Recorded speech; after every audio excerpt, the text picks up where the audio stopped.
culturales y también espacios de pensamiento crítico como el que tenemos aquí en el Foro Social, así que agradecer sobre todo a Leila y a Rosa Sevillano, por supuesto, por organizar esto. Hoy vamos a tratar un tema, y como todos vosotros sabéis, la tolerancia es uno de los pilares básicos de un sistema democrático consolidado. Sin embargo, también la tolerancia es uno de los principios más difíciles de incorporar, ¿no? Tanto a nivel individual como a nivel de sociedades. A lo largo de la historia tenemos algunos grandes hitos que hemos analizado en el Foro Social, en otras ediciones, como por ejemplo Nelson Mandela, ¿no? Que tuvo que negociar y mostrar una actitud de tolerancia activa respecto a aquellos que le habían oprimido, ¿no? Y que le costó estar 27 años en la cárcel. Pero en la actualidad también vemos una serie de retos, dificultades y, por qué no decirlo, también de amenazas de intolerancia, ¿no? Todos conocemos líderes políticos como Geert Wilders, Le Pen o Donald Trump con discursos y posicionamientos directamente xenófobos, islamófobos y racistas, y además todos ellos con posibilidades reales de obtener resultados muy buenos, incluso ganar elecciones, ¿no? El caso de Gran Bretaña también, la campaña del Brexit se centró en gran medida con el discurso del odio y mensajes de antitolerancia que acabaron además con el asesinato de una diputada, de York House. En Estados Unidos estamos viendo también violencia discriminatoria frente a la población negra y en nuestro contexto más cercano, en un movimiento y en un grupo de investigación que están involucrados los ponentes que van a hablar hoy, un grupo de investigación sobre crímenes del odio, se han detectado ya más de 88 asesinatos xenófobos y racistas llevados a cabo en los últimos 25 años, ¿no? Y estos son de los que están registrados. Claro, vemos por tanto la existencia de toda una serie de fobias, conceptos que analiza muy bien esta web, como la homofobia, la transfobia, la disfobia, el antisemitismo, la aporofobia, que están presentes en la sociedad. Y además vemos también cómo hay un escaso o un reducido debate público, reconocimiento incluso institucional, incluso silencio institucional respecto a este tipo de crímenes, este tipo de problemáticas que están en la sociedad. Para hablar de estos temas y de la amenaza que supone y de cómo afrontarlo, tenemos hoy a dos de las personas más comprometidas en la lucha contra la intolerancia, como son, a mi izquierda tenemos a Esteban Ibarra, que todos conocéis, además que ha venido muchos años ya del Foro Social, así que lo habéis visto otros años, y aquí también a mi mano derecha Miquel Ramos, y los dos nos van a hablar sobre esta temática. Os voy a presentar brevemente a los dos. Esteban Ibarra, persona muy conocida, presidente del movimiento contra la intolerancia, tiene un blog muy interesante que os recomiendo que sigáis, es muy fácil de recordar porque es estebanibarra.com, así que es fácil de recordar. Él se define aquí ideológicamente como antiautoritario, ecopacifista, democrático profundo, radical defensor de los derechos humanos, y tiene además una frase muy bonita, ¿no?, en la que defiende la autonomía de la persona como piedra angular de su concepción de la ciudadanía. Eso quiere decir también muy vinculado a una defensa de un modelo de democracia participativa, ¿no? Es una persona muy polifacética, además ha sido conocido también en el mundo del baloncesto, donde ha sido entrenador destacado, y ha tenido tiempo a lo largo de los 40 años de trayectoria, además de escribir unos cuantos libros. No les voy a leer todos, porque en el blog los tienen señalados, pero sí destacar algunos, ¿no? Como por ejemplo La España racista, la lucha en defensa de las víctimas del odio, otro libro interesante, Los crímenes del odio, o un libro clave, Intolerancia, no gracias, textos para la convivencia. Por otro lado tenemos Miquel Ramos, que hablará segundo hoy, después de Esteban. También una persona muy polifacética, muy comprometida con la lucha contra la intolerancia, músico de la banda conocida Green Pass, periodista también, muy vinculado con el mundo del periodismo crítico y alternativo. Aquí ha destacado por participar en medios como Diagonal, Directa, La Marea, Clara, entre otros varios medios de comunicación. Es activista de movimientos sociales internacionalistas, antirracistas y en favor de los derechos humanos. En 2009 participó en la brigada de músicos valencianos y catalanes en Palestina, y actualmente está colaborando, ambos están colaborando en una página web que se llama crimenesdelodio.info, que es la que recoge la información que os he señalado antes, que recomiendo que sigáis y sobre la que también hoy Miquel nos va a presentar algunas características básicas. La idea es hablar primero Esteban Ibarra durante unos 20-25 minutos, luego hablará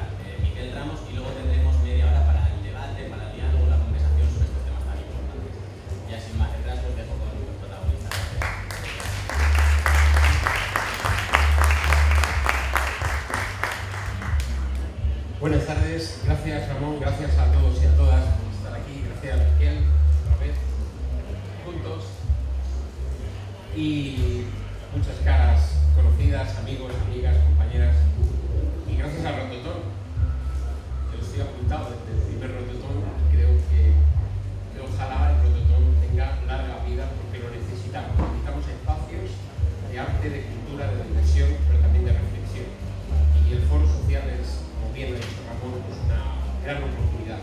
Y el tema que nos trae, el tema de los crímenes de odio. Hoy vamos a hablar del concepto crimen de odio, que lo voy a introducir, más que delito de odio. En España se conoce como delito de odio porque el término crimen jurídicamente en el Código Penal pues, no existe, se habla de delitos. Pero a nivel internacional el concepto es reconocido como hate crime, crimen de odio, y que se reconozca en España pues ha costado la friolera de 23 años. Como lo dice alguien que creó la organización de Movimiento contra la Intolerancia, ahora mismo en octubre cumple 25 años, a raíz de un crimen de odio, que fue el asesinato de Lucrecia Pérez, una inmigrante dominicana, negra, una inmigrante sin papeles, que fue asesinada por un grupo neonazi, un grupo de jóvenes neonazis, muy jóvenes, de 17 años, comandados por otro neonazi, que era Guardia Civil, de 21 años, que decidieron limpiar España, así lo decían, de negros y de inmigrantes. Entonces fueron a un centro, que era Full Roses, y se liaron a tiros con todos los que estaban allí, matando a la pobre Lucrecia, que estaba aquí, que su único deseo era que sus hijas pudieran ir a la universidad. Y ella limpiaba casas, y ella se esforzaba, no tenía papeles. Pero estos pensaban que estaban haciendo algo, un bien social, ¿no? O un bien general, ¿no? Que era matar a inmigrantes y matar a negros, porque había que limpiar España. A mí eso me llamó mucho la atención. Ya habíamos detectado el tema, porque yo coordinaba en aquella época, en los 90, coordinaba unas campañas de sensibilización para prevenir los comportamientos de intolerancia a nivel juvenil, especialmente. Y lo habíamos detectado y habíamos hablado con las instituciones de la peligrosidad de lo que detectábamos. Y recuerdo que me decían, de una manera absurda, que no, que España no era racista, que en España no había racismo, que eso era una cosa del Ku Klux Klan en Estados Unidos, que eso era una cosa de Sudáfrica, pero que aquí no lo había, ¿no? La verdad es que me hicieron caso hasta que de repente llegó el asesinato y eso conmocionó a todo el país. Porque de repente un país que negaba su racismo, que había tenido comportamientos racistas, ni los cuento con los gitanos, por poner un ejemplo. Pero que tenía una tradición desde 1492 con la expulsión de judíos, con la expulsión de moriscos, etc. Tenía una tradición enorme, ¿no? Pero lo negaba. Y en ese momento fue cuando decidimos hacer un trabajo intenso, militante, en el ámbito juvenil, en el ámbito escolar, para evitar que jóvenes de 15, 16, 17 años se metieran en grupos malignos, como eran los grupos neonazis, y así empezó la dictadura. La verdad es que unos meses antes había habido otro asesinato. Luego con Miguel, cuando ven un repaso a la memoria de estos 25 años, pues recordará estos asesinatos, recordará a Sonia Palmer, que fue una mujer, una transexual, que fue brutalmente asesinada por otro grupo neonazi, se llamaba Vanguardia Nacional Revolucionaria, que la patearon, la destrozaron la cara, la cabeza, con una paliza de estas tremendas. Y bueno, estas noticias salían, las agresiones, los asesinatos salían como una cosa, pues una deformidad juvenil, ¿no? Una cuestión de tribus urbanas, los jóvenes que perdían la cabeza y no se veía la verdadera naturaleza del crimen, ¿no? Desde ese momento nosotros empezamos a denunciar la naturaleza del crimen. Siempre dijimos que eran violencia, crímenes neonazis, racistas, xenófobos, homófobos, pero se nos decía que no. Y durante toda la década de los 90 fue una lucha constante porque institucionalmente lo que se planteaba es que era violencia de tribus urbanas. Y yo decía, pues, ¿Qué tienen que ver mis amigos rockeros, mis amigos rockabilis, mis amigos hippies, mis amigos de las distintas tribus urbanas? ¿Qué tienen que ver con los grupos neonazis? No tienen nada que ver. Entonces, no califiquen ustedes esto de tribus urbanas, porque lo que están haciendo es banalizar, quitarle importancia al hecho, y si tú le quitas importancia al hecho, no adoptas políticas de intervención para neutralizar el problema. Bueno, en esa época, pues yo la verdad es que he sido afortunado porque he tenido buenas maestras y maestros. Pues conocí a Violeta Friedman, que a la postre fue, años después, presidenta de honor del Movimiento contra la Intolerancia. Violeta Friedman fue sobreviviente de Auschwitz. Asesinaron en Auschwitz, un campo de exterminio regido por el doctor Mengele. Asesinaron a toda su familia. Asesinaron a sus padres, a sus hermanos, a sus abuelos. Ella fue la única sobreviviente. Y ella tuvo el coraje, una persona muy mayor, a finales de los 80, de denunciar a un general de las Waffen-SS que vivía tranquilamente en España, como vivieron muchos nazis tranquilamente en España. En España, sabéis que fue refugio después de 1945, y muchos nazis se vinieron aquí, otros fueron a América Latina, especialmente a Argentina, y otros fueron a Arabia Saudí.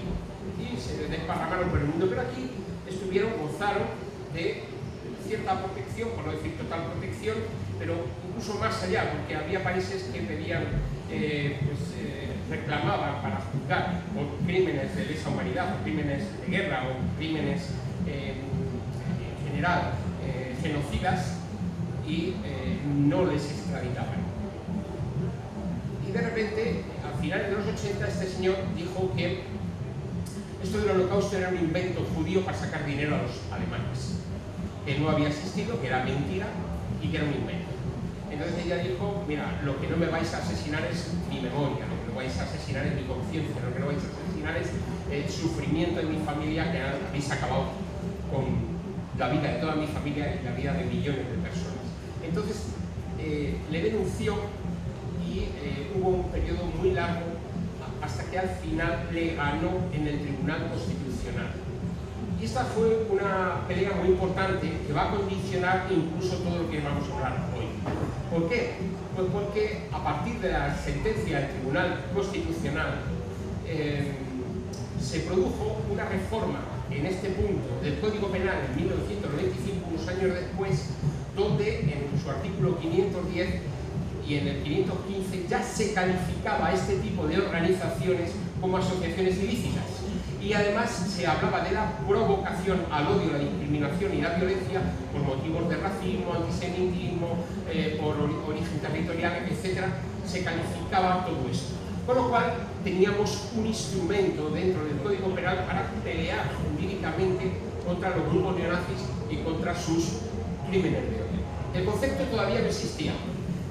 Existía, realmente existía. Si os preguntáis de dónde surge este término surge a mediados de los 80, porque en Estados Unidos pues, se producen por parte de grupos del Ku Klux Klan y de grupos neonazis, skinhead y demás, se producen asesinatos de jóvenes negros y de jóvenes homosexuales. Entonces hay unos periodistas que lo denuncian y hablan de crímenes de odio. Utilizan el término de odio porque fue el término que se impuso después de la Segunda Guerra Mundial, ¿no? Es decir, ¿qué es lo que lleva a exterminar a 11 millones de personas? Pues un odio a lo que los nazis, y esto es importante lo que voy a decir, los nazis calificaban de vida sin valor. ¿Qué era una vida sin valor? Los nazis decían que había subhumanos, que había personas que no eran personas, que eran vidas sin valor, que había que limpiárselas, había que exterminarlas. ¿Quién era una persona sin valor? Pues judíos, desde su punto de vista, gitanos, homosexuales, síndrome de Down, discapacitados, distintos colectivos y personas, opositores, gente de izquierda, que también los consideraban subhumanos, y así llegamos a la cifra de los 11 millones que oficialmente se reconoce. Hace 2 años la Cruz Roja desclasificó sus archivos y la friolera, el susto que se llevaron fue que se calculan 17,5 millones de personas exterminadas. según los nazis, vidas sin valor. Según llegaban al campo de exterminio, pues los niños, la gente que no tenía posibilidad de trabajar, eran directamente enviados a las cámaras de gas, y los ancianos también eran enviados a las cámaras de gas. Bueno, entender los crímenes de odio es entender esto. El crimen de odio es un crimen que se comete contra las personas que alguien interpreta que no tienen dignidad y derechos. Es un atentado a la dignidad y a los derechos. La dignidad, del latín dignus, valioso, valor, el valor de las personas. Se considera que un negro no tiene valor, pues lo que hay que hacer es echarlo o matarlo. Se considera que un inmigrante es un estorbo, se le echa o se le mata. Ese es el esquema, un homosexual o cualquier persona perteneciente a un colectivo vulnerable, pero también personas en riesgo. Yo siempre señalo que todos los textos internacionales no solo hablan de colectivos vulnerables, hablan de personas en riesgo. Una persona en riesgo es aquella que, al ejercer su libertad de opinión y su libertad de expresión y denuncia este tipo de cosas, automáticamente se convierte en víctima de crimen de odio. Por eso, en mi caso, yo tengo 7 procedimientos abiertos, bueno, algunos ya concluidos con condenas, donde por el hecho de denunciar los crímenes de odio, de denunciar los grupos neonazis, pues he tenido que sufrir el ataque de los grupos neonazis. No pertenezco a ningún colectivo vulnerable, pero automáticamente si se me sitúan como persona entero, como se puede situar a todos los que estáis aquí en la sala.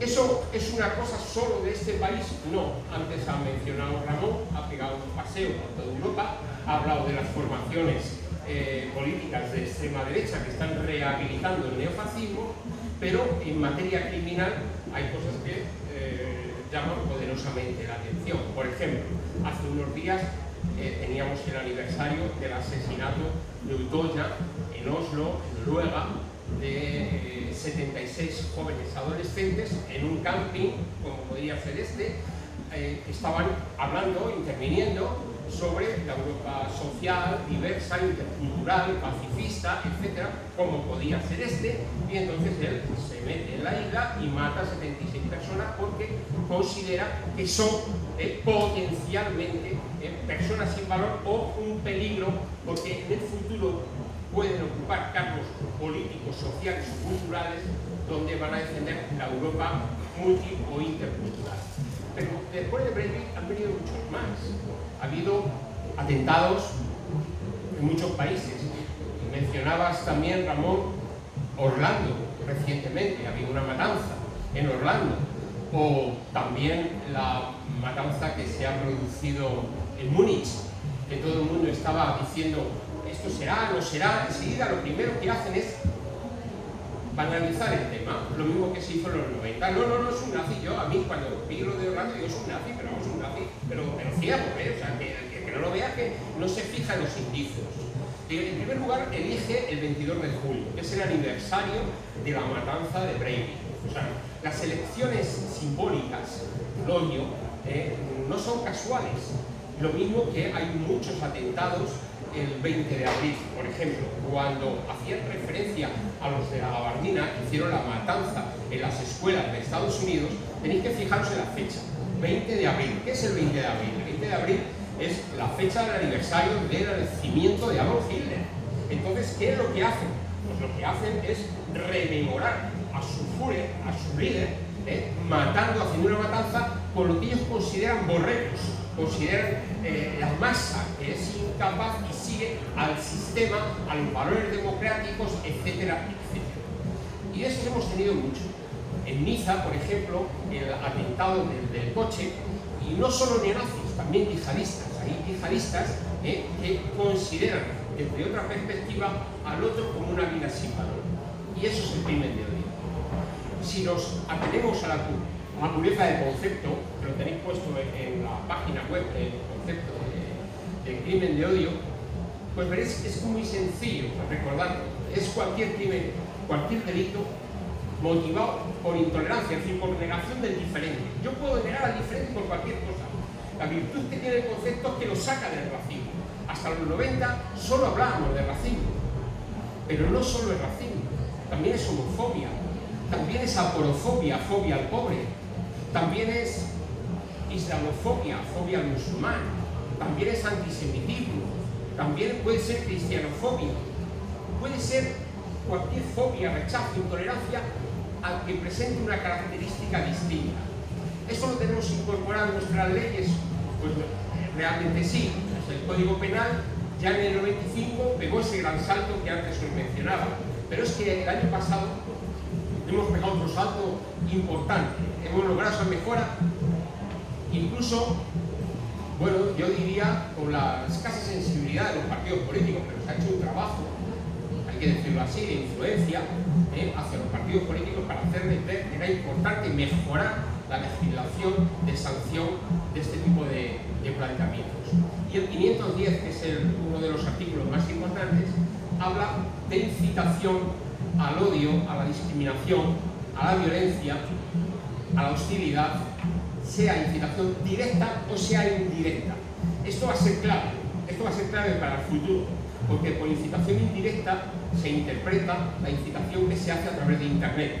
Internet es un infierno. Internet en estos momentos, nosotros el estudio que hicimos hace 2 años, detectamos más de 1.500 páginas web y sites en general con discurso de odio.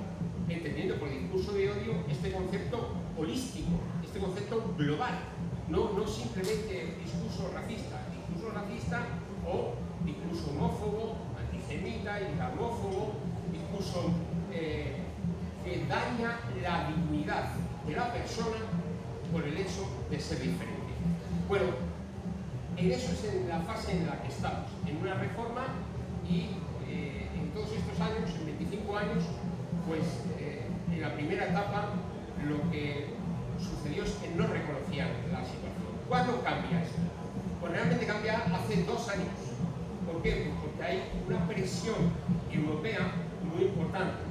Entonces, todas las instituciones europeas, especialmente las instituciones de derechos humanos, reclaman a todos los países que modifiquen sus leyes. Y hay una decisión marco de derecho penal que exige a todos los gobiernos que modifiquen sus legislaciones penales para incorporar todo esto y que modifiquen en general una serie de instrumentos, como puede ser el Estatuto de la Víctima, que por fin ya se reconoce a la víctima del crimen de odio, que ha sido la gran olvidada. Si os preguntáis cuántas víctimas puede haber de crímenes de odio en nuestro país, pues nosotros tenemos una estimación de 4.000 víctimas, de 4.000 ataques al año. En todos estos años ha habido pues unas 90, yo creo que podríamos subirlo a 100, aunque no lo tengamos todo detectado, asesinatos. Desde la época de Sonia Palmer y Lucrecia Pérez. Y no solo han sido inmigrantes, sino también jóvenes antifascistas, jóvenes antirracistas, como Guillén Agulló, Carlos Palomino, Aitor Zabaleta. Ayer, por ejemplo, me decía el padre de Aitor Zabaleta que quería Rototón hablar de esto, y quiero mencionar especialmente a tu hijo. Y bueno, pues dar un abrazo a todos los asistentes. El padre de Aitor Zabaleta, sabéis que llevó también, como el padre de Guillén Agulló, una larga y dura lucha por hacer justicia con su hijo. Una justicia que nunca llegó plenamente. Bueno, esta ha sido la realidad de 25 años, ¿no? 25 años donde nosotros nos hemos presentado como Asociación Popular en cerca de 30 procedimientos y hemos estado centenares apoyando la acusación particular, y a partir de ahí hemos aprendido mucho. Hemos aprendido a luchar en el ámbito jurídico, en el ámbito social, a luchar dentro de, digamos, todas las posibilidades que da pues un sistema democrático. ¿Ha habido avances? Sí. Como os digo, en el 2014, por primera vez, se pone en marcha en nuestro país el registro de delitos de odio. Y eso es muy importante. El registro de delitos de odio reconoce 1.300, el último registro, 1.385 delitos de odio. ¿Son esos? No, porque la gente no denuncia. ¿Cuántos son? Nosotros tenemos una estimación de 4.000, pero hay que subirla porque la encuesta de la Unión Europea es que solo se denuncia el 20%, o sea que si oficialmente el gobierno dice 1.385 y es el 20%, pues multiplicarlo por 5 y nos vamos a 6.500. Es decir, 6.500 delitos de odio que pueda haber en nuestro país. Muchos o pocos. Bueno, Gran Bretaña tiene 80.000, Alemania reconoce 24.000. Solo ataques a centros de refugiados, el año pasado ha habido 1.005, en el 2015. Es decir, estamos viviendo un tsunami en Europa de la intolerancia criminal. A la intolerancia hay que poner un apellido, la intolerancia criminal.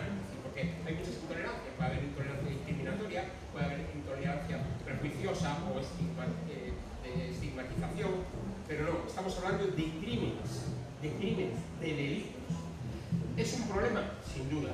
Hay que tener instrumentos en el campo del derecho, por ejemplo la Fiscalía de Delitos de Odio. En el campo de la policía, pues tiene que haber una implicación de policías, de formación, etc. En el campo de la sociedad civil, no digamos, la sociedad civil muchas veces, la mayoría se ha puesto de perfil. O sea, aquí no hay unos buenos y otros malos. Nosotros somos notarios de cómo la propia sociedad civil, al ver que esto era un tema duro, muy duro, pues se puso de perfil y dejó muy abandonadas a las víctimas. Los partidos políticos, pues no hicieron sus deberes. Es decir, a mí cuando me oyen hablar así, dicen, bueno, vosotros estáis críticos con todo. Digo, sí, digo con todo, es que somos notarios de la realidad, es que no habéis cumplido, y habéis dejado en soledad a la víctima.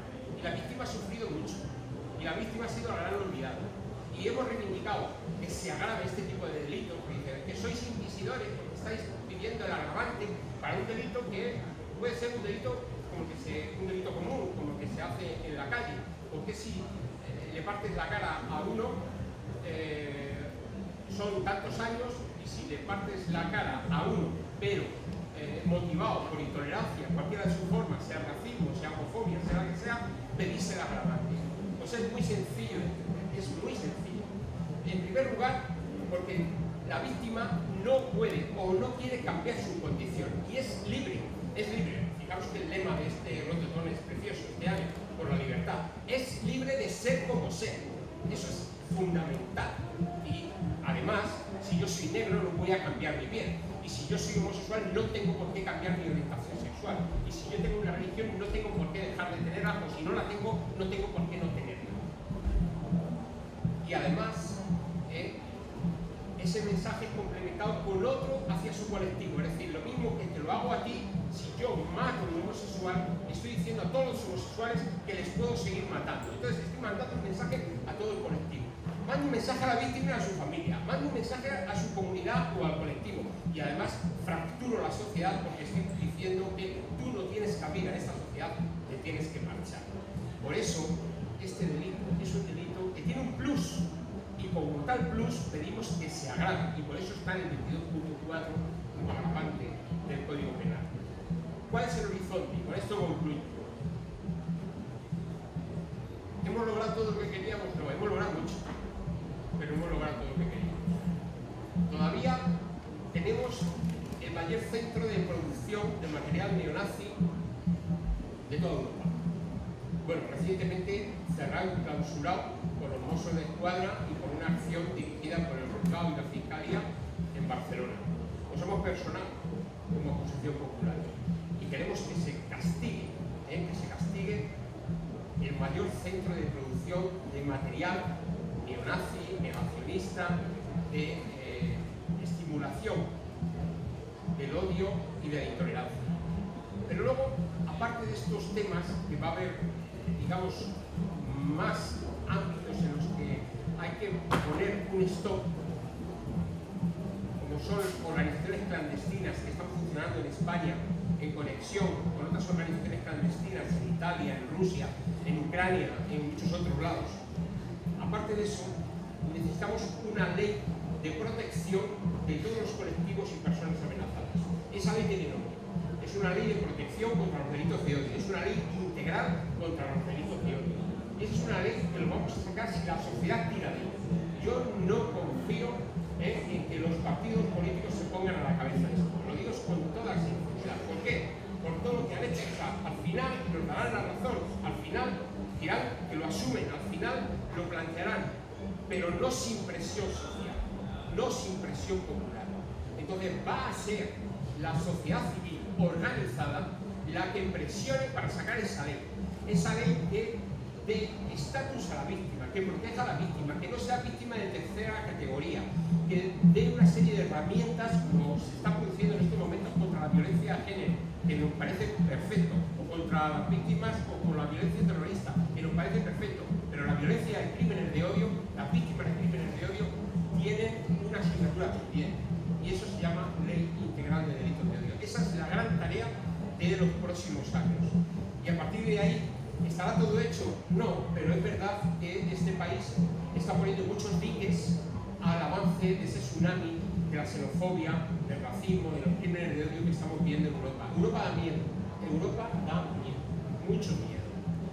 Pero yo tengo la confianza, el deseo y además creo contar con el buen ver de la mayor parte de la gente sana de este país.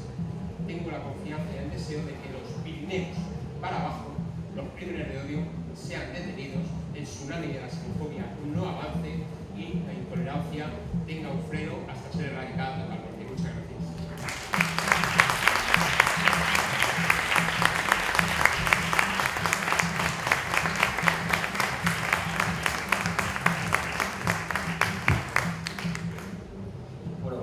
Buena vesprada.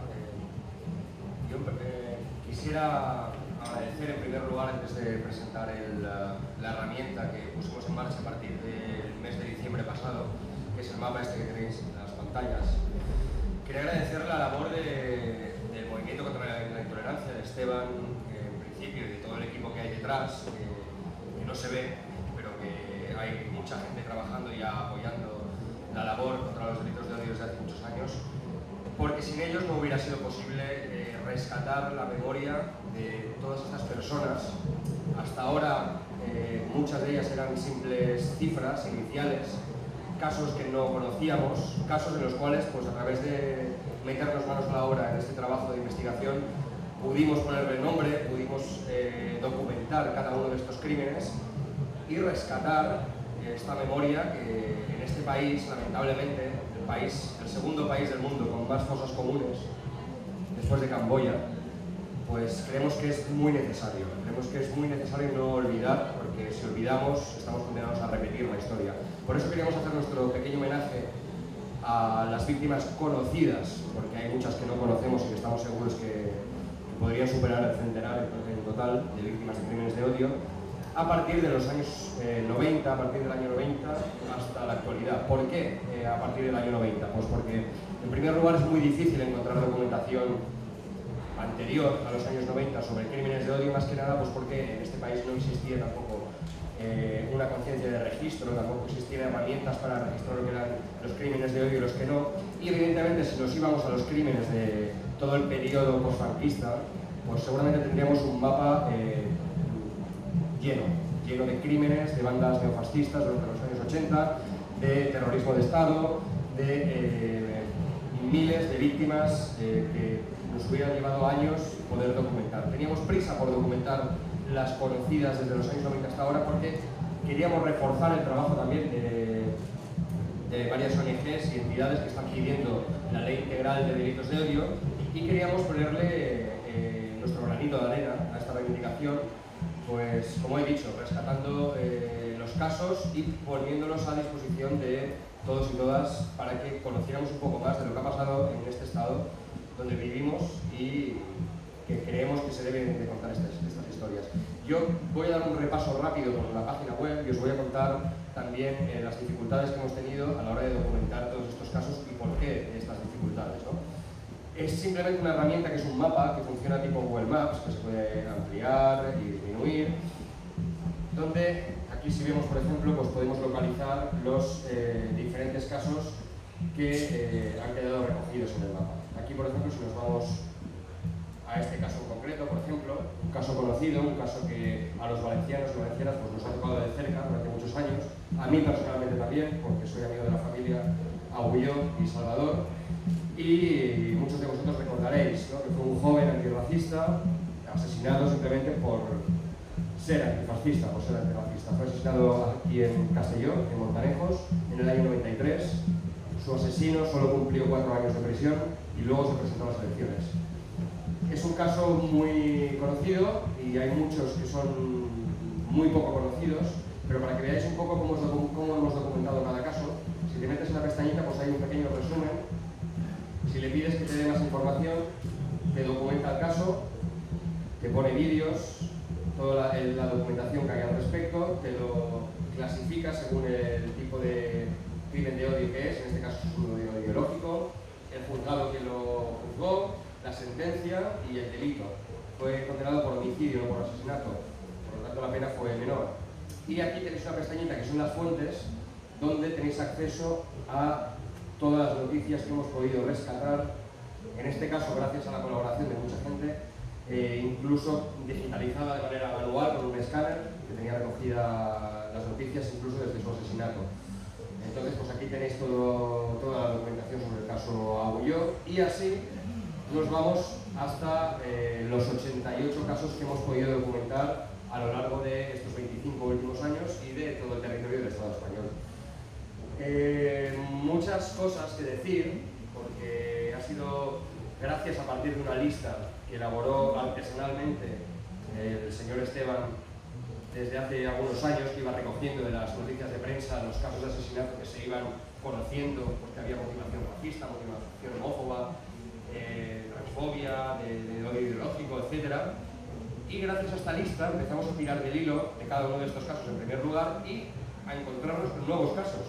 Sabéis que hoy en día pues, en internet muchas veces pues, aparecen noticias relacionadas, y gracias a eso, pues, por ejemplo, descubrimos que un crimen que tenía recogido la lista de Esteban en Sevilla hace unos años, de una persona sin hogar que fue encontrada muerta a hachazos en una casa abandonada, encontramos que habían habido 4 más en 2 meses.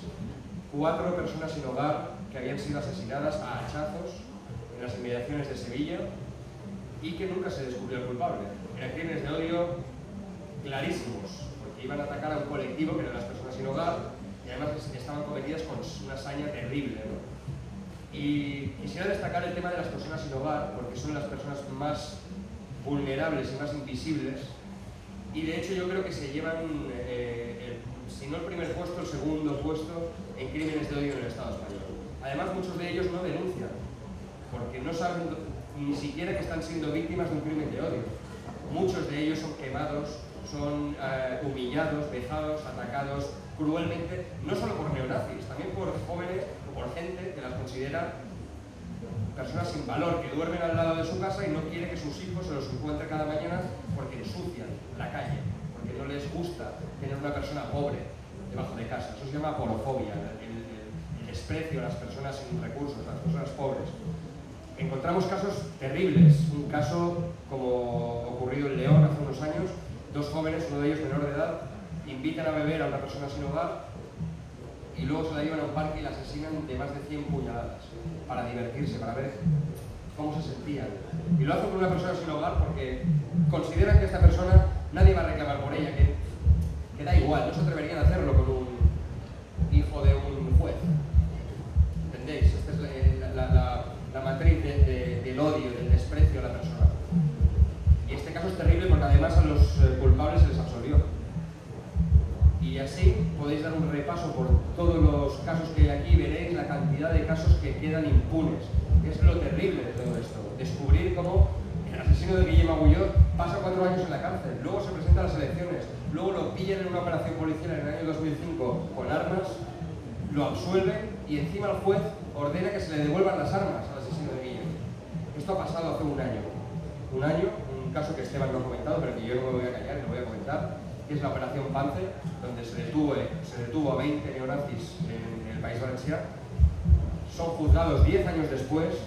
Casualmente, una semana antes del juicio, la Guardia Civil destruye las armas por error, un error, estaban guardadas y las destruye porque, mira, un error. Son absueltos por la Audiencia de Valencia, se recurre a la sentencia porque había acusación popular, entre ellas estaba el movimiento contra la intolerancia, se recurre al Tribunal Supremo y el Tribunal Supremo los absuelve otra vez y además condena a la acusación popular a pagar 42.000 euros por las costas del juicio. Es decir, condena a los colectivos antirracistas a pagar 42.000 euros a los neonazis y a sus abogados por haberles hecho perder el tiempo en un juicio que al final resulta que fueron absueltos porque las escuchas que hizo la Guardia Civil, que hizo un buen trabajo, porque detectó que había una banda neonazi vendiendo armas y está documentado por las páginas web, pues el juez considera que las escuchas telefónicas no estaban justificadas y por lo tanto quedan absueltos de todos los delitos. El caso está retratado en la prensa, podéis ver las conversaciones terribles, cómo organizan cacerías, cómo venden armas, cómo se jactan barbaridades, y esta gente está en la calle y además está con las armas otra vez en casa porque el juez así lo ha ordenado. Esto es un caso más de impunidad que desanima, es verdad que desanima, como desanima hace 2 días una noticia que un juzgado de Madrid absuelve o condena a una multa de 40 euros, de 40 días de prisión simplemente una agresión homófoba, que no la considera homófoba a pesar de que se acredita que los gritos durante la agresión fueron maricón de mierda. Si esto no es una agresión homófoba, ¿qué lo es? Vamos a ver. Es verdad que la judicatura, que muchas veces las fuerzas y cuerpos de seguridad del Estado, los jueces, ni siquiera los políticos, ni siquiera muchos agentes sociales están sensibilizados. No saben lo que son los delitos de odio, no saben interpretarlos, no saben cómo tratarlos. Y aquí quien pierde no es solo la víctima que se encuentra desamparada, perdemos todos, porque a la hora de la verdad muchos de nosotros y nosotras no nos vamos a atrever a denunciar por miedo a que el juicio vaya mal, a perder el tiempo, a no estar protegido, a que el nazi que me ha partido la cara me vea en el juicio y me vuelva a amenazar y pasarlo mal yo, pasarlo mal mi familia. Y aquí le debemos exigir una responsabilidad a las instituciones de que cumplan su trabajo, de que protejan a la gente. Igual que se han puesto manos a la obra con el tema de la violencia machista, que celebramos, pero que consideramos todavía que queda mucho camino por recorrer, muchas mujeres que son asesinadas cada día en este país. Esto es un auténtico drama. Y además un drama que hemos querido incluir en el tema de los delitos de odio, porque la misoginia, el desprecio a la mujer por su condición de mujer, es también un delito de odio. Lo que pasa es que no hemos incluido los asesinatos machistas porque existe una página web que ya los recoge y no queríamos solapar y ni queríamos robar su trabajo, simplemente hemos puesto un enlace y lo hemos explicado. Se llama feminicidio.net. Estamos trabajando codo a codo con ellas y os recomendamos también que visitéis la página web y que echéis un vistazo al trabajo brutal que están realizando estas compañeras. Y al final es esto, al final son todos los colectivos vulnerables que nos estamos encontrando a lo largo de estos años que llevamos trabajando contra el odio, que necesitamos unir las fuerzas y reivindicar la memoria de todos y todas, porque sin memoria estamos perdidos.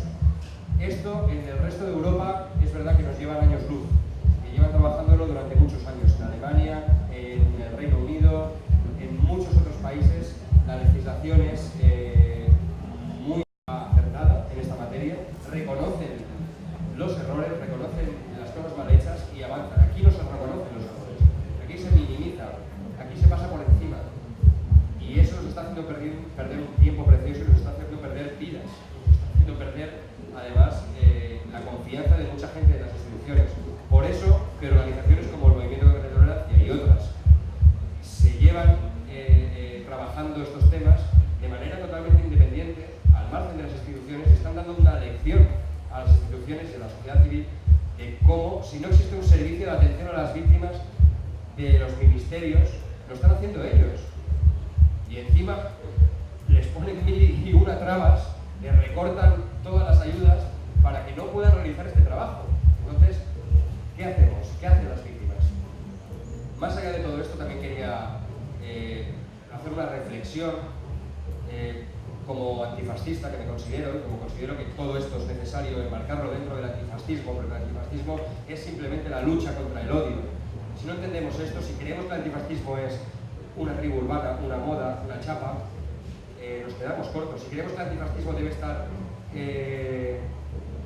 digamos, patentado por un colectivo determinado y no ser un valor asumido por cualquier demócrata en este país y en el mundo, que al fin y al cabo es lo que nos prometimos después de la Segunda Guerra Mundial, el antifascismo era sinónimo de democracia y derechos humanos. Si no nos creemos esto, estamos perdiendo el tiempo también, porque después de muchos años trabajando en el tema del antifascismo, nos damos cuenta de que estamos regalando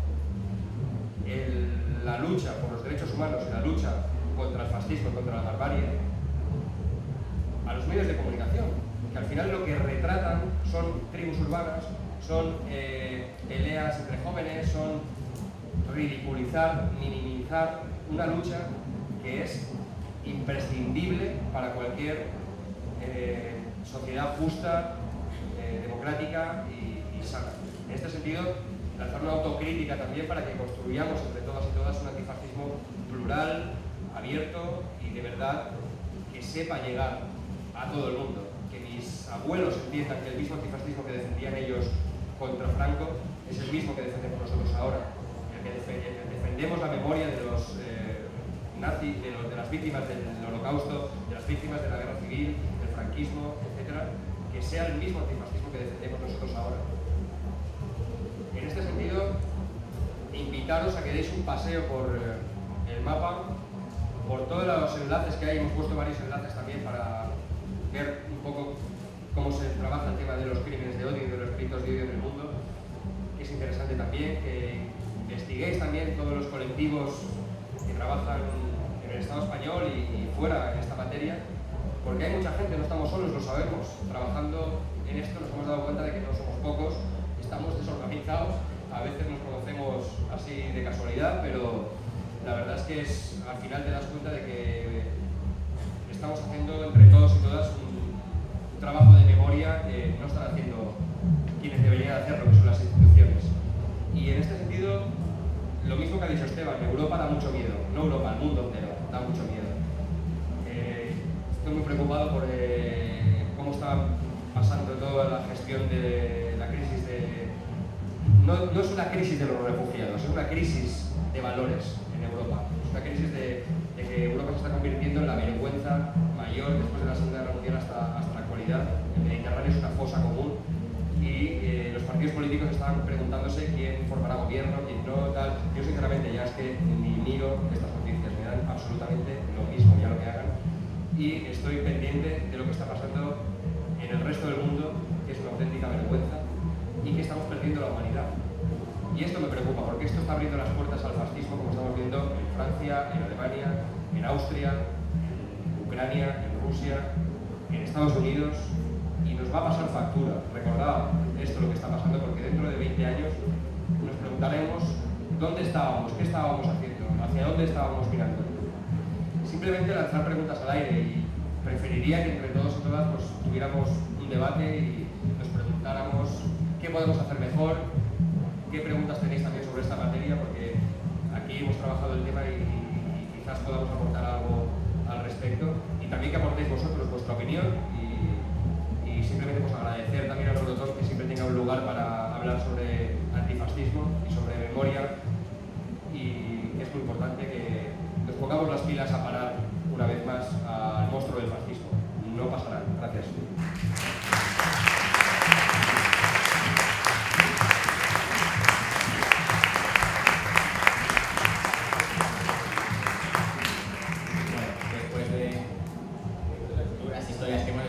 La siesta ya sí que se nos ha pasado del todo. Marco teórico puesto en primer lugar de forma muy interesante por Esteban. Hemos visto casos muy interesantes. Ahora es el momento de dialogar, de participar, de opinar. Así que Juan ya yo flauta pide la palabra. Bueno, gracias por estar aquí, por lo que nos informáis. Y yo quisiera hacer una reflexión sobre lo que ha dicho Miguel en cuanto al comportamiento de la justicia, porque ha dicho que seguramente no entienden lo que es lo que estamos hablando, no entienden lo que es este puñetero odio. Y yo creo que sí que lo entienden. Y ahí tenemos un grave problema.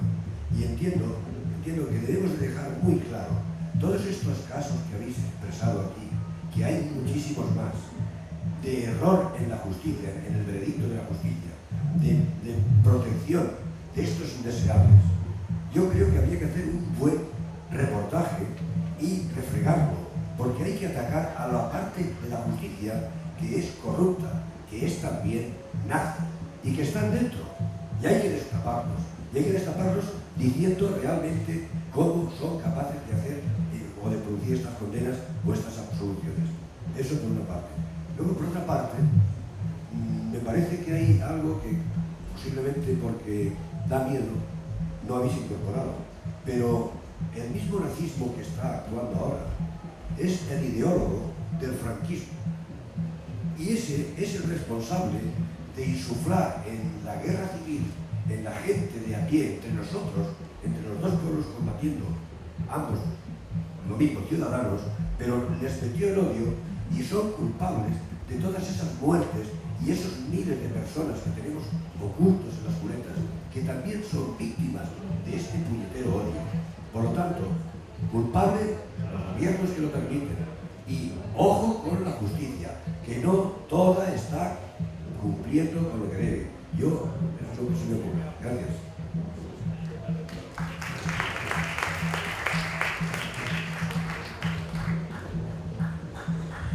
Vamos a ver, bueno, yo no sabía nada de justicia hace 25 años. Y cuando hubo un periodista que me dijo, no vais a hacer nada, ¿por qué nos personáis? Y yo creo que sí, que aparte de denunciar, hacer concentraciones, manifestaciones y tal, ir a la justicia. Y nos personamos, fue nuestra primera personación como acusación popular. Recuerdo que nuestro abogado fue Juan María Valdrés, fue el líder de Euskadi con Esquerra, y era, lo conoces, era presidente de la Comisión Española de Ayuda al Refugiado y trabajaba en aquella época, en aquel momento allí, y dijo, damos ese paso. Y esa fue la primera acusación popular que se realizó. No teníamos ni idea. Y hemos aprendido, pero hemos aprendido a palos. Porque es que nos han condenado en costas. Pero hablaba de la Operación Pance. Antes, con una sentencia favorable y legalizado Hammer-Skin, que es una sentencia apoyada por el Supremo, que es referencia en toda Europa, os puedo decir que nos volvieron a condenar en costas porque no acertamos con el número de navajas, armas blancas y tal que llevaban. ¿Me entiendes? Porque pedimos condena de armas para todos por tener un depósito de armas en su local. Y entonces, bueno, hubo otra condena. Y no os digo las dificultades que tenemos a la hora de pagar fianzas, etc. No hay apoyo, no hay apoyo. Pero es que luego además hay cosas que llaman mucho la atención. Yo, por ejemplo, si cojo y digo, ¿cuántas condenas por agravante, por motivo racista, aporófobo, homófobo, etcétera, se han producido? Pues muy poquitas. Es que no creo que han superado 6. Muy poquitas. ¿Por qué? Pues en primer lugar, porque no se hacen bien las investigaciones, porque tú tienes que demostrar que han matado a esa persona porque era un móvil racista, y entonces para eso tú tienes que acreditarlo. Y entonces la investigación policial previa no se ha hecho bien, la instrucción judicial tampoco se ha hecho bien, la actuación del fiscal, el fiscal no tiene ni idea. Entonces te digo, oye, encuentras contra un todo, ¿no? Un todo, y dices, bueno, ¿y cómo se cambia esto? Pero hemos tenido paciencia y hemos logrado que se creen las fiscalías de delitos de odio, y eso es un gran instrumento. Y hemos logrado que haya policías preparadas, especializadas en la investigación. Y hemos logrado ya que haya jueces que emitan sentencias tal. ¿Qué hemos tardado? Esa sería la siguiente cuestión. 25 años, efectivamente. Hemos tardado 25 años. El que os habla ha pasado la vida en esto. Entonces, ¿merece la pena? Es que no nos queda otra. Es que no nos queda otra más que ser perseverante. Por eso insisto que el siguiente nivel tiene que ser una legislación donde, precisamente, todos los operadores jurídicos, sean jueces, sean fiscales, sean abogados, sean policías, sean todos los que estén en el tema, se vean obligados a cumplir estrictamente. Y, por ejemplo, vacíos, como el que ha comentado Miquel, de la polifobia, de las personas sin hogar. Voy a poner un ejemplo de una persona sin hogar que la tenéis todas aquí, porque todo el mundo lo ha visto por televisión. ¿Os acordáis del asesinato de Rosario Trinal en Barcelona? Esa mujer que dormía en el cajero de la Caixa de Barcelona. Fue terrible, unos niñatos neonazis, que no decían que eran neonazis, pero que lo eran, la humillaron, la orinaron, la prendieron, le echaron un líquido inflamable y la quemaron viva. Y eso está grabado y salió por la tele, lo vio todo el mundo. Bueno, tenéis que saber que el agravante para las personas sin hogar no está contemplado en el Código Penal. Eso es otro de los agujeros que tenemos. Ni está contemplado el origen territorial. Antes, cuando mencionaba Aitor Zabaleta, a él le matan por ser vasco. Por ser vasco le matan. Pero no logramos que se impusiera el agravante. ¿Por qué? Porque no figura el origen territorial. Como no figura la orientación lingüístico-cultural, es decir, por hablar catalán o por hablar valenciano en un momento determinado puede haber aquí una paliza y no está el agravante. Es decir, de ese tipo de cosas, eso hay que solucionarlo. Y ese es el momento de la ley. O sea, hemos avanzado, pero ¿está culminado? No está culminado. Tenemos que proteger globalmente a todo el mundo. El aspecto físico. La gente que viene al Rototón puede ser objeto de un delito de odio. ¿Por qué? Por su rasta, por su estética, por su forma de ir vestido. La gente que es gruesa también puede ser objeto de un delito de odio. Yo he estado apoyando a la familia en un crimen donde unos neonazis mataron a una persona por el hecho de ser gorda. Le metieron 54 puñaladas. Aspecto físico. Si vais al 22.4 del Código Penal, no está el agravante, ni por aspecto físico, ni por origen territorial, ni por orientación cultural, ni por condición socioeconómica. ¿Hay materia para modificar? Sin duda. Claro que hay que modificar. Hay que mejorar no solo el código, sino la parte de las víctimas, las políticas preventivas. Es que hay que hacer un trabajo, es que hay que ayudar a la víctima. Y al final, jueces, políticos, o sea, operadores jurídicos, políticos, instituciones sociales también, todos tienen que estar bajo el mandato de una ley que sea netamente protectora. Y para mí ese es el gran reto que tenemos en el horizonte y que lo tendrían que tener en todos los países. Si los países no se dotan de una legislación fuerte, nos van a llamar, nos están llamando inquisidores. Porque también dicen, vosotros estáis persiguiendo la libertad de expresión. No, que nadie se confunda. No es lo mismo libertad de expresión que libertad de agresión. Cuando nos personamos contra Pedro Varela y la librería Europa, no estamos quemando libros, como nos dicen los neonazis. No, estamos impidiendo la libertad de agresión. El acto, la propaganda neonazi no es libertad de pensamiento, es un acto, es una propaganda, es un acto que precede a la acción, es un acto en sí mismo. Entonces, que nadie se equivoque, porque la libertad de expresión no ampara la libertad de agresión. Y me remito a la Declaración Universal de Derechos Humanos. Su artículo 30 lo dice claramente. Es decir, ninguna libertad, ningún derecho proclamado en esta Declaración Universal de Derechos Humanos puede ser utilizado para negar, vulnerar, violentar la libertad y los derechos de los demás. Y eso es así de rotundo y así tenemos que ser.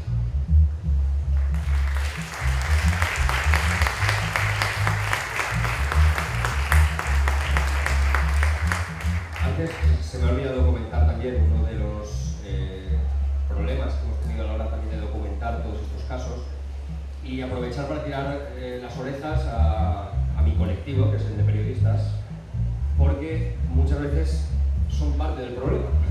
Son parte del problema por varias cosas. En primer lugar, no tampoco focalizar en el periodista como individuo, como trabajador, sino también en la dinámica de los medios de comunicación, porque muchas veces a la hora de encontrar noticias sobre estos casos, a no ser que sea un caso mediático como este de Rosario Pinar, que había un vídeo y que fue un escándalo, pero en muchos otros casos simplemente la noticia queda en un suceso y el medio no está interesado en seguir informando sobre el juicio, sobre la sentencia, etc. Entonces, en muchos casos no sabemos ni siquiera si han habido detenciones, si han habido juicios.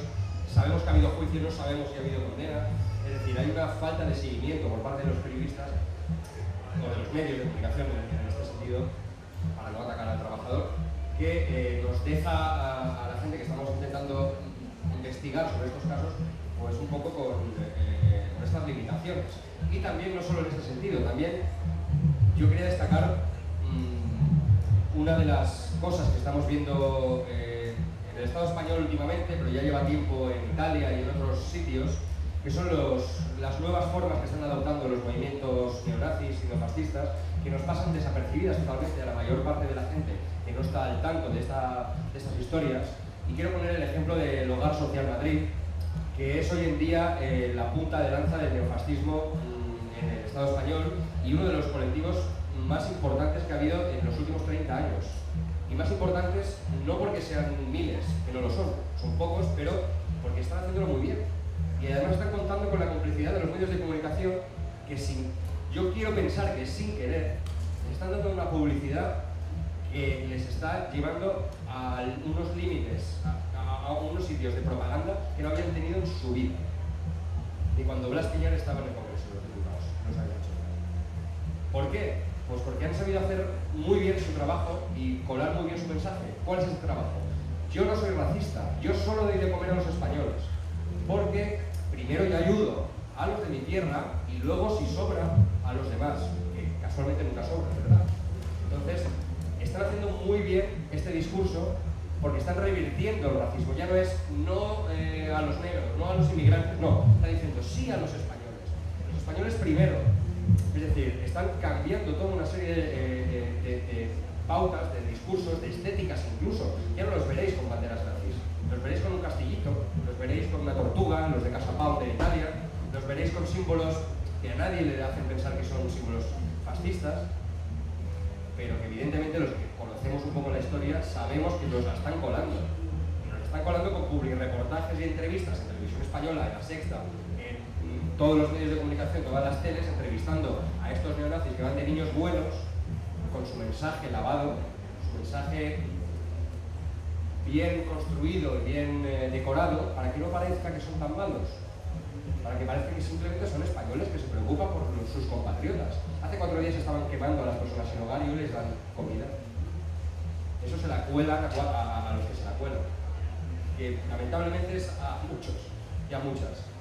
Pero en este sentido yo quería lanzar también un tirón de orejas a los medios de comunicación de qué estáis haciendo, que se está dando una propaganda que nos vamos a arrepentir todos y todas dentro de unos años. Están lavando la imagen a unos colectivos que están promoviendo el odio. Y en este sentido lo que dice Esteban, ¿cómo que prohibir libros nazis es inquisitorial? ¿Estaríamos todos de acuerdo en que en una librería se vendieran libros de cómo pegar a una mujer o cómo violar a un niño? Pues el nazismo es lo mismo. No nos acordamos de Auschwitz. ¿Qué era Auschwitz? Simplemente es esto, recordemos esto, que no nos ganen con el discurso. Recordemos dónde les podemos atacar y desmontar esas mentiras, porque si no, nos van a vencer.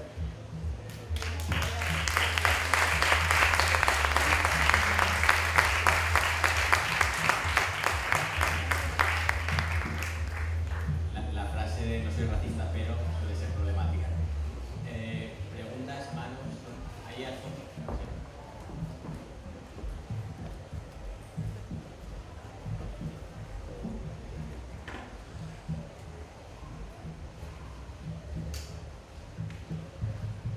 Hola, buenas tardes. Muchas gracias por venir. Nada, a mí me gustaría reivindicar también el odio que se produce contra las personas que tienen enfermedades mentales y contra las personas que tienen capacidades cognitivas distintas. A estas personas, a los enfermos mentales, hay algunas veces que se les ata a camas y los jueces no van a verlo y tienen unas órdenes y están en contra de su voluntad en los psiquiátricos. Y hay un trato muy desfavorecido y con los profesionales que están en los mismos psiquiátricos los tratan de manera como con poca empatía y sin un ánimo humano. Entonces me gustaría reivindicar este tipo de odio, tanto a nivel de personas profesionales en medicina como los propios policías o demás. Gracias.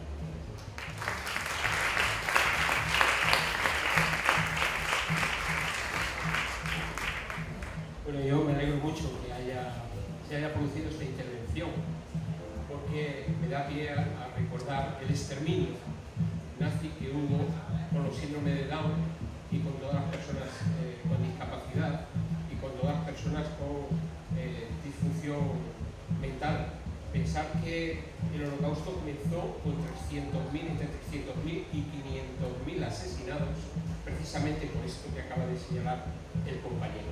O sea, que lo primero que hicieron con esto de la raza aria superior y que querían crear el hombre nuevo y toda esta historia fue limpiarse lo que consideraban ellos que eran vidas sin valor. Y había un instituto que era el Instituto de Higiene Racial, que era el que daba los parámetros sobre lo que tenía que ser el ario o la aria. Y lógicamente, desde su punto de vista, pues había una serie de perfiles que eran vidas sin valor.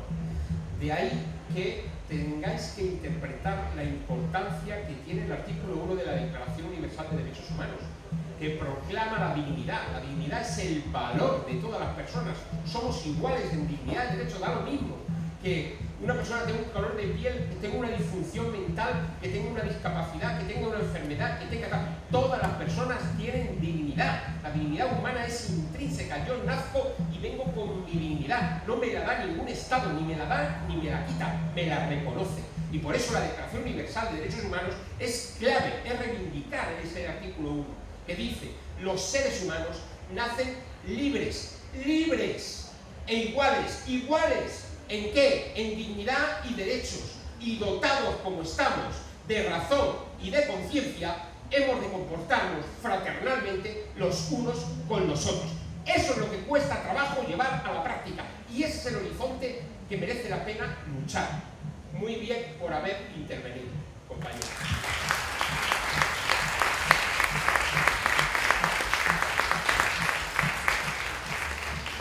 Un pequeño inciso también sobre lo que has comentado, porque recuerdo en las redes que hubo un debate a raíz de los últimos atentados creo que fue en Niza o en varios otros sitios, o en Múnich, donde al autor, fue en Estados Unidos, no recuerdo cuándo fue, pero el autor creo que era blanco, occidental, y claro, no podía ser un fanático. Debería ser un loco, porque los blancos no cometen esos delitos y no están locos. Los locos son, es decir, cuando es un musulmán o cuando es una persona distinta al blanco occidental, es un fanático, yihadista, etc. Cuando es un blanco como nosotros, tiene que estar loco, porque ellos lo llevan en la sangre, pero nosotros no, nosotros es que... Y esto, hubo un debate muy grande de gente en Twitter y en Facebook que comentaba, bueno, estáis criminalizando también a las personas que tenemos esquizofrenia o que tenemos determinados problemas, porque estáis atribuyendo a esta disfunción este tipo de delitos. Entonces, por supuesto, también aplaudo tu intervención y creo que es muy importante afinar el lenguaje y afinar las palabras, porque también los medios de comunicación entran en este juego, como en el tema de las enfermedades. ¿Recordáis el chico que mataron en Madrid, los ultras del Atlético de Madrid que lanzaron al río? Jimmy. Pues no recuerdo qué medio fue, pero estaba sacando hasta que tenía SIDA. ¿Qué información es esta? ¿Qué más me da a mí si tenía SIDA, hepatitis o lo que tuviera? ¿Esto es relevante para sacarlo en un medio de comunicación? ¿Criminalizar a la víctima? ¿Tenía SIDA? Por favor. En este sentido también volver a tirar a las orejas a los periodistas, porque a veces, bueno, a veces no, construyen la realidad. Y si nos quedamos con lo que nos tienen que contar en este sentido, pues vamos mal.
tú, desde el periodismo, también desde las instituciones, desde aquello de lo que se supone que nos debería proteger del odio, vemos que hay una propagación del odio.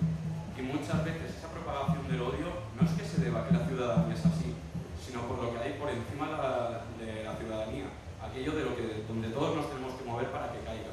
Es decir, cuando, por ejemplo, los ejemplos que decías tú, de si es un chico negro o es un ciudadano normal, luego, cuando a nosotros como movimiento ciudadano se nos escapa esta protesta contra las instituciones, no porque no queramos, sino porque las instituciones no nos dejan entrar en ellas, ¿cómo es posible utilizar las instituciones para luchar contra el odio de las instituciones?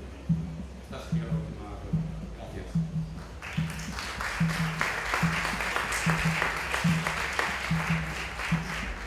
Pues, para contestarte a la primera pregunta, pues desde que empecé a estar en el tema del antifascismo, llevo viviendo todo lo que cuentas. Es verdad que muchas veces a los que nos consideramos antifascistas, pues nos encontramos con el rechazo no solo de los medios de comunicación y de mucha gente que no entiende eso de anti es malo de por sí, ¿no? Bueno, antivirus, mira, pues el virus no es bueno, ¿sabes? En este sentido, pues también, por eso he dicho antes lo de la autocrítica, porque los que llevamos unos añitos ya, pues sabemos y debemos reconocer los errores. Lo que no puede ser es un movimiento antirracista que seamos todos blancos y que tengamos todos más o menos una vida cómoda. Esto, para empezar, yo creo que es un problema. No hemos sabido muchas veces conectar con el resto de la sociedad, nos hemos quedado inquietos, nos hemos quedado en nuestro grupito de amigos, en nuestra camarilla, en nuestra...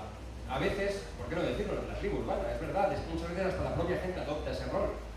Erróneamente, yo creo que es un error garrafal adoptar este rol. Y sí, es verdad, David, esta autocrítica hay que reconocerla y hay que superarla. Y es verdad que también hay que exigirle generosidad también y comprensión a mucha otra gente que está trabajando en movimientos sociales de que construyamos entre todos y todas un frente antifascista de verdad, que no debemos ser nosotros los chavalines de 16 a 25 años los que estemos delante de este problema, porque este problema nos afecta a todos y a todas. No puede ser que una persona que se considere demócrata, antirracista, defensora de los derechos humanos, vea mal el antifascismo. Es verdad que se ha manipulado mucho, que se ha criminalizado mucho el antifascismo, es verdad, es verdad. Y a veces, porque se han hecho mal las cosas, y insisto, soy muy autocrítico, pero creo que debo serlo, porque si no, no vamos a avanzar.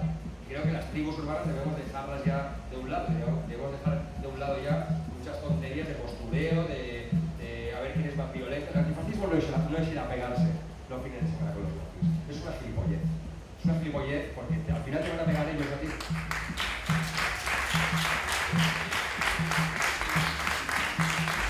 Porque nos ganan a crueldad, nos ganan a mala sombra y a mala hostia. Yo no soy capaz de apoyar a nadie, no lo haría en la vida. Ellos sí. Yo no voy a ponerme enfrente de una persona que es capaz de hacer esto. Y creo que nosotros debemos ser mucho más inteligentes, que hay 1000 maneras de combatir al fascismo mucho más eficaces. Yo no digo que la autodefensa no esté justificada, ni mucho menos. Yo soy el primero que si aquí entran 200 nazis a reventar esto, me plante y me ponga adelante. Pero creo que debemos revisar muy bien nuestras estrategias, debemos pensar mucho más con la cabeza y que sobra testosterona muchas veces y nos falta coco. Y creo que exigir a las dos partes, yo como parte del movimiento antifascista, debemos exigir una reflexión y una mejor proyección de cara a la sociedad, saber mezclarnos mejor también con los movimientos sociales y de parte de los demás movimientos sociales y de la demás gente que por favor entiendan que esto es para todos y para todas. Que los nazis igual me pegan a mí hoy por ser antifascista, pues que mañana te van a pegar a ti por llevar pendientes, por llevar una rasta, por escuchar reggae, por fumarte un porro o por cruzarte en su camino. Es que aquí en el mapa hay 4 o 5 víctimas que se cruzaron en el camino de unos nazis y que les dijeron que tenían que hacer el saludo nazi y no quisieron. Y era un estudiante de Derecho de una universidad privada de Madrid, que a lo mejor hasta era de derechas y todo, ¿sabes? Entonces, en este sentido, hace falta mucha pedagogía por las dos partes, en este sentido.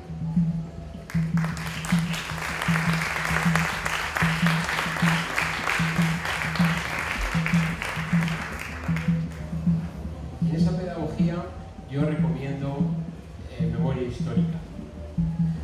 Aquí lo que se ha producido a veces, y yo se lo digo a los grupos que así se definen como antifascistas, es un secuestro del término.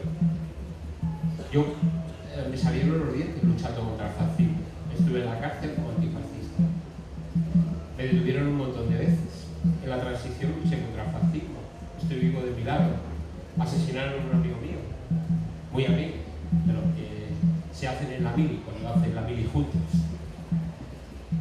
La lucha antifascista fue asumida por los demócratas en sentido amplio. Es difícil entender que un demócrata profundo pueda ponerse de perfil con el fascismo, porque es antitético. Otra cosa es que no haya habido un compromiso real de combate contra, en estos momentos, las nuevas formas de fascismo, el neofascismo.